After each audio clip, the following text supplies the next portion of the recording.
Hello and welcome to episode 428 of the show. A little while ago, well, actually, a long time ago, I think maybe it was last year, I think, I made a note of it, but I didn't make this podcast recording at the time. So, a while ago, the Harvard Business Review, in a heading titled The Leader as Coach, proudly proclaimed that coaching is about asking and listening, not telling and selling. So let me repeat. So the title of the article was The Leader as Coach, and then they proclaimed in some text underneath that coaching is about asking and listening, not telling and selling. So, like I said, that last bit, the telling and the selling bit, was part of a quote that they used to promote the article online. This thing came up on my Twitter feed.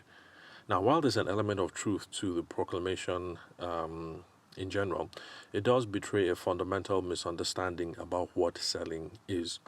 So now I know that the post by the Harvard Business Review is about coaching and it's not about selling, but the header seems to imply that most people think that selling is telling, or that they're close correlates. In other words, the heading seems to assume that if you want to sell, you're going to do a lot of telling, you're going to do a lot of talking down to, you're going to do a lot of pitching, you're going to do a lot of presenting, you're going to do a lot of prescribing, whatever it is that we want to call it. But there's this idea that doesn't seem to die, that telling is about, selling is about telling how good you talk and how you can talk at someone or talk down to someone. Now, the thing is, selling can really be unnerving because of the amount of personal rejection involved. So, whether it's that you are going to someone's house or meeting them at a wedding fair or whatever it is you do, any act of selling can really be unnerving. Even for people who don't want to do it directly and who try to go by the content approach, that's by putting posts up online and stuff like that. Even that can be unnerving because you're putting up things day in, day out. You're not sure what the response is, whether the community is growing or not. And then once in a while, someone writes something really snarky on one of your posts, like something I put up on Naira Land, and someone made a comment about how the paragraph was, the article was 85 paragraphs long. Like, who's going to read that kind of thing? And I just vibe with the guy, Sha, because, I've been doing this for a while, and so trolls are just a normal fact of life. So, whether you're going to be doing it directly or indirectly, the act of selling can be unnerving because there's a lot of personal rejection involved. You're putting yourself out there, you're not quite sure how this is going to be received. Now, because of that, the average person assumes that if you have the perfect script, you'll be able to move a lot of goods and services because people will say no to you less often. So there seems to be this search out there for the perfect script, or maybe like the perfect idea to post something online or something like that. But let's move off the online space because in the Harvard Business Review article, the kind of scenarios that they were contemplating were one-on-one scenarios. So excuse me, because after all, the post was about coaching, and then coaching is a one-to-one thing. So let's just focus on one-on-one interactions with people.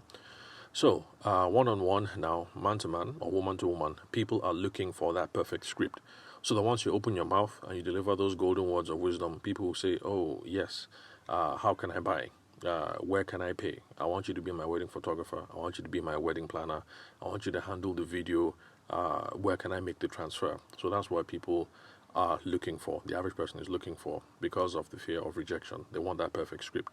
And so, because of that, the average academic, whether it's people in business schools like the Harvard Business Review, or I won't be surprised, maybe even in the business department at Unilag or maybe OAU or whatever, a lot of people assume that selling is telling. That the good salesperson is the person who knows how to talk well, who can schmooze well, who knows how to talk directly, talk assertively, convince, whatever it is that you want to call it.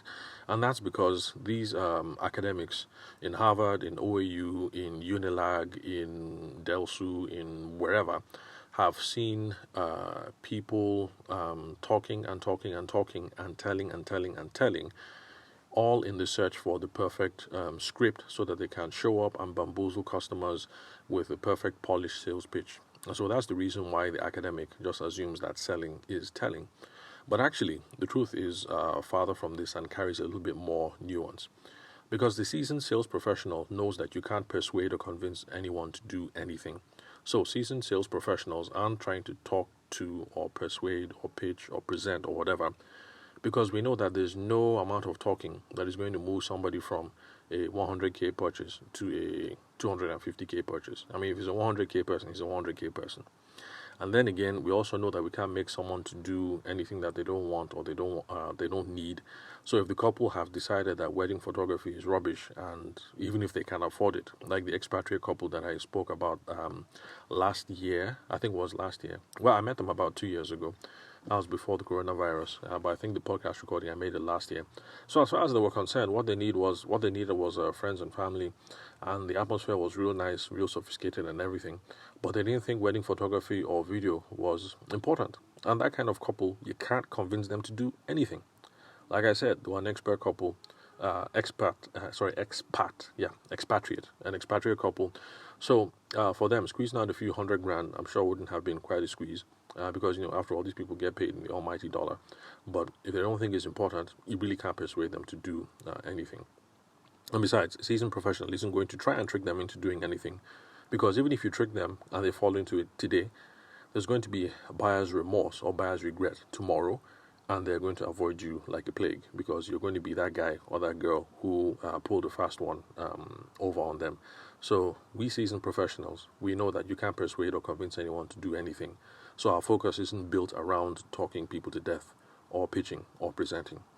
Now, because the sophisticated sales professional isn't worried about what to tell you that will make you act, actually they're much more concerned about figuring out what motivations you already have, and then they align with them so that you can act of your own accord. So in other words, let's say I was a general boutique wedding service. I do a couple of things: photography, video, planning, MC, everything. Let's assume that I did everything. Having a conversation with that expatriate couple, the goal would have been to figure out, like, okay, wedding photography, wedding video, as far as they're concerned, is not important. That doesn't make the wedding. I would now figure out what it is that they like, what it is that they're interested in, and align with that. And that will be my greatest avenue for getting sales out of the situation and building a relationship with them. So it's not about telling, but it's about figuring out their motivations, figuring out their needs, figuring out their values, their aspirations, because weddings are a very aspirational thing. Everybody wants their wedding to be high class or whatever. So trying to figure out all these things, and then you just align, you just blend, so that if you are a photographer who only does candid, like I do, but they want something really aspirational with lots of high-end editing and stuff like that, just know that you can't talk these people into a sale, because even if you do, there will be quarrel, because they expected one thing, you delivered another, and so there will be quarrel. So it's about trying to figure out all these other soft stuff. What do they want? What do they need? What are their motivations? What are they looking towards? And then you check your heart of hearts, or you check your inventory, and you know in your deep down whether you can deliver or whether you can't. If you can, start aligning. If you can't, then pass them off to someone else who can. So selling isn't about telling people something. It's about figuring out who the best candidate for a business relationship is, and then making a proposal. Because remember, I think from 2 or 3 podcast episodes back, it's something that I said. It's an old sales aphorism that once you close the sale, you actually open a relationship. So yes, as business professionals, we're running round, and we actually are opening relationships with lots of people. And that's all selling is. We're trying to figure out who is the best candidate for us to enter into a business relationship with. Once we find that person, we engage in a few conversations, and we figure out, like, okay, this person or this business is cool to do business with. Then we make a proposal. That's all selling is. It's not about telling people anything. So just like we're making a proposal in personal relationships, like when the guy proposes to the girl, there's some scripting and there is some performance involved. So with that, I'll have to concede. Because even when it comes to normal boy meets girl and toasting and all that, we have to get down on one knee, and we have to use the universal formula. Will you be my wife? You complete me, blah, blah, blah. The usual stuff. So, yes, in sales, at the point of asking for the business relationship, you might use the same phrases. The next step is the next step is to secure your date. We need a deposit in the amount of so and so.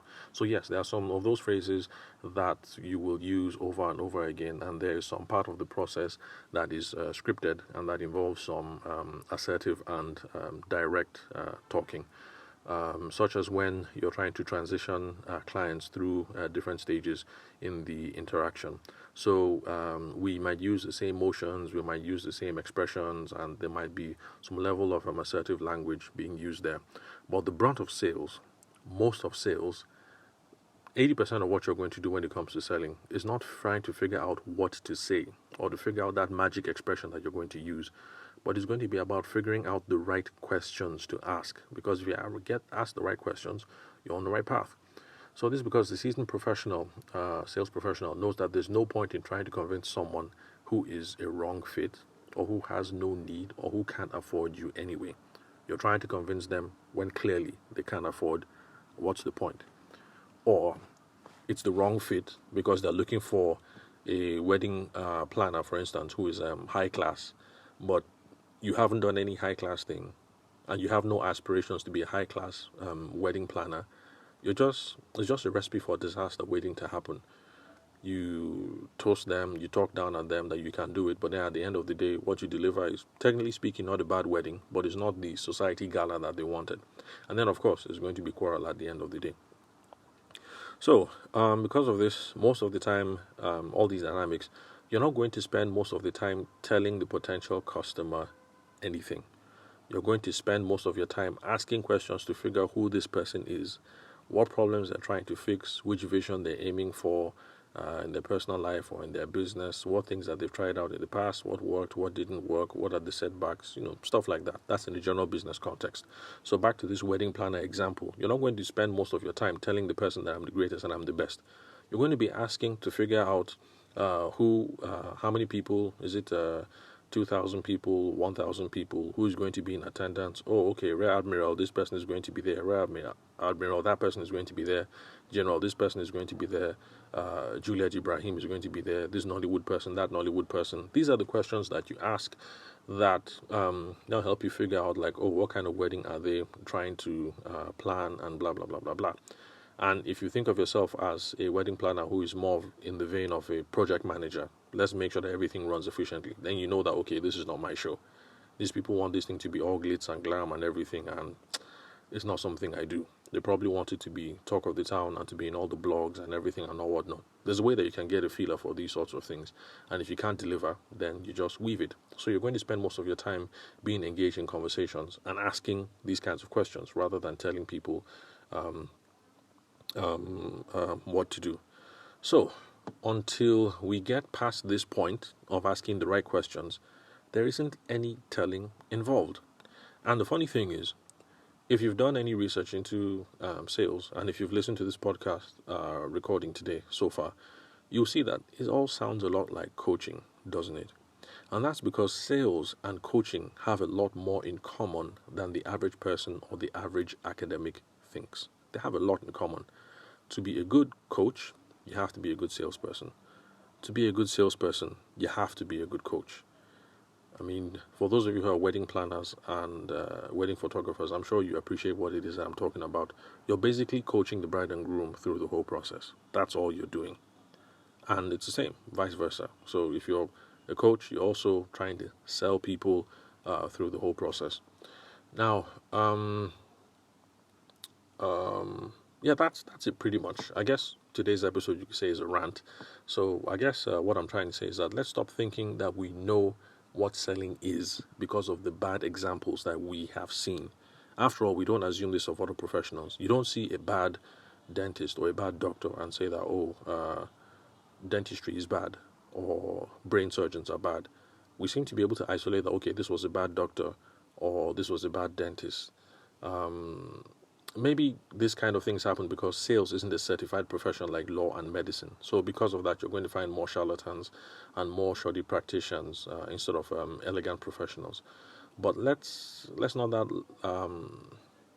shouldn't let us think that sales and selling is something undesirable. So coaching is about asking and listening. It's not about telling. And in that sense, we agree with the Harvard Business Review 100%.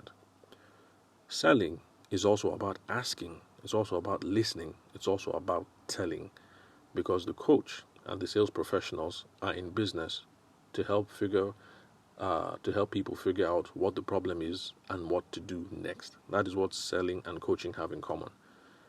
If I'm a coach and I'm in front of you, I'm trying to figure out who you are, where you're at, what's the problem, what should we do next. It's the same thing with selling. When I'm with a bride, that's what I'm trying to figure out. Who's this bride? What kind of photography is she looking at?